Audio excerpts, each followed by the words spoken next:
We're going to talk about the casting process. First, when we arrived to the lab, Victor had already the green sand on the floor. The green sand is just a mix of bentonite clay, pulverized coal, and water, and its color is actually not green, it's black. First, the sand have so many lumps, so two of our classmates start breaking those lumps. While they continue mixing this green sand, Victor proceeds to prepare it by adding bentonite clay and water in a relationship of 95% of water and 5% of bentonite. And we use approximately 1 liter of water per all the sand we got. And our classmates continue mixing until it has a muddy consistency. And finally, something interesting to mention about the sand is its microstructure. There are some kind of gaps inside of its microstructure, so it makes the sand act like a sponge, so absorbing the water and taking all the shape you gave by compressing it. And then in the cooling process, it takes parts that it helps to release some of the gases that it's made because of the curing process. When our classmates finally finished mixing the green sand, Victor presented to us the two pieces we were going to manufacture, a Maya head and a kind of cylinder piece.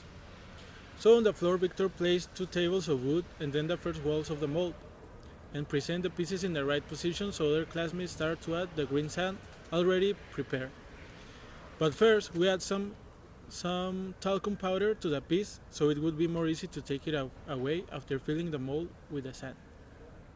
While we were adding those layers of sand, we need to compress it to force the sand to take the shape of the mold. After finishing that side of the mold, we proceeded to make the other one just above the other, but by adding the feeders.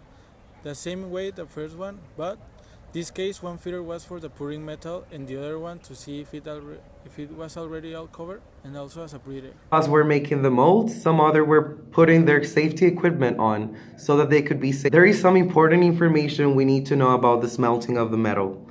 First of all, Victor turned on the oven before we arrived to the lab. This is to preheat it to around 1,000 degrees Celsius because of the smelting point of the fusion point of the aluminum itself, which is around 660 degrees Celsius. And those classmates who has the safety custom and the 5 minutes of practice with the tweezers take out the aluminum out of the oven with a lot of patience and careful. Immediately they take it away. Victor passed so faster a chlorine tablet into the liquid aluminum to take out some impurities of the metal. And after that, our classmates proceeded to pour the smelt into the feeders, but with so much careful, because it is important to consider the speed you're pouring it.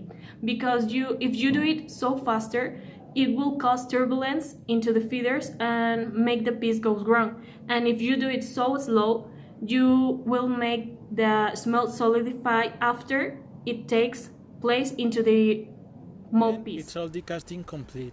We just need to wait until it's completely solidified.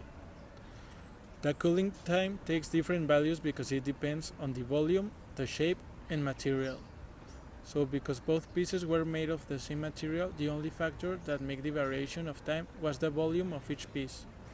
For the Maya head, it took less than 15 minutes to get completely solidified, and for the cylinder, about 20 minutes. The piece is solidified, we take it away from the mold by destroying it. Finally, we continued to analyze the piece, and it was perfect. Just kidding. The Maya head had actually some imperfections in the cheekbone, which we think it might be caused by the excessive sand that the mold had, or we didn't properly cleaned before putting the metal into it. This excessive sand probably wrecked a little part of the fabricated piece. Something that we could notice about the piece too is that the porosity was there was way more porosity in the surroundings of the part than in the middle or the details. We think this is not that bad of an effect because the surroundings could be easily detailed or cleaned using some machinery while the details could not. With this, we think that our piece that we have finally fabricated is a good one, although it has a little bit of imperfections.